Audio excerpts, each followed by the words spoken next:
Hooray for Hollywood. Rosebud.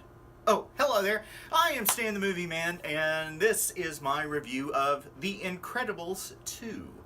It stars the voices of Craig T. Nelson, Holly Hunter, Sarah Vowell, also Huck Milner, Samuel L. Jackson, Bob Odenkirk, and more.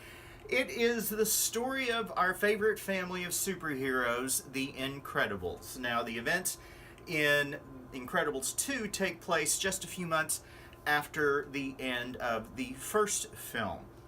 A guy named the Underminer, who uses this big boring machine to dig under the city and place explosives, is robbing the local bank. The Incredibles try to stop him. He manages to escape. However, his giant boring machine continues to ravage the town, taking out an overpass and causing damage in other ways. The police arrest the Incredibles, all of the family. Bob Parr, or Mr. Incredible, played by Craig T. Nelson. Elastigirl, or Helen Parr, played by Holly Hunter. Violet is Sarah Vowell. Dash, or Dashel Parr, is Huck Milner. But Frozone, their best friend, who also helps in trying to stop the Underminer, who is voiced by Samuel L. Jackson, manages to get away. The program that protects the supers, as they're referred to, is canceled because of what goes on as they try to stop the Underminer.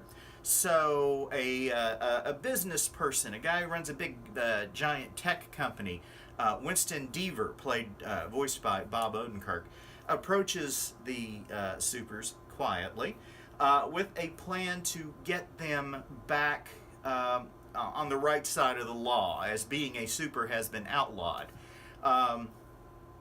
And he has this plan to change the perception of supers, and changing that perception starts with Elastigirl. They're going to put a little camera on her suit so that her superheroics are recorded and can be shown on the news. And on top of that, they feel like her approach to stopping crime is less violent than, or less destructive, let us say, than Mr. Incredibles. So that leaves Bob at home with the kids, including baby Jack Jack, who is now beginning to manifest his powers. He has all kinds of powers. He has laser eyes. He can morph into this sort of demon creature. He can burst into flame. He can pass through walls.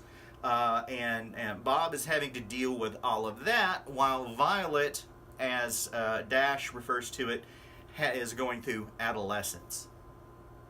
And on top of that, there is a new villain out there who calls himself the Screenslaver, who hypnotizes people to do his bidding, and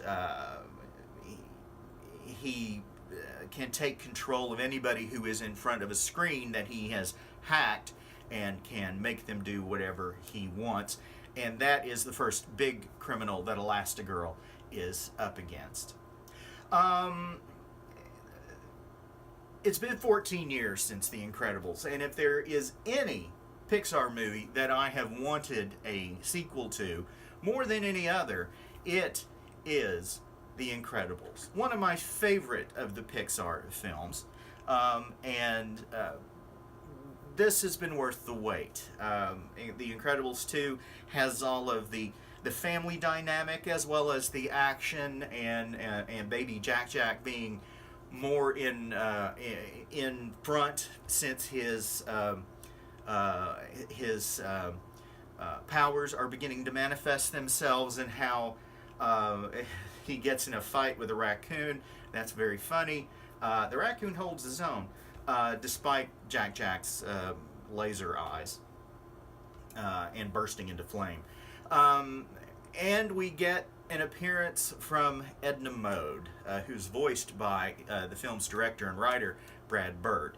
And Edna is in fine form as usual. It is everything you want in a family film that also has some superheroics in it. It is just an enormous amount of fun, and there's some real tension in this one as the plan of the bad guy becomes more and more apparent and gets put into full effect. It's a terrific sequel. It ranks right up there with the original, and I highly recommend that you go see The Incredibles 2. I'm giving it 5 stars. Go to StanTheMovieMan.com to read my complete review. Now, this week, there will be no new review as, life is happening. There will also be no new episode of The Fractured Frame, where some friends of mine and I get together and discuss the latest in movies, TV, and streaming news. But you can check out our latest episode at wherever you get your podcasts or at WIMZ.com. Just click the podcast button at the top of the screen. You can follow me on Twitter at MovieManStan, and you can send your emails to me, StanTheMovieMan123@gmail.com. Till next time, later.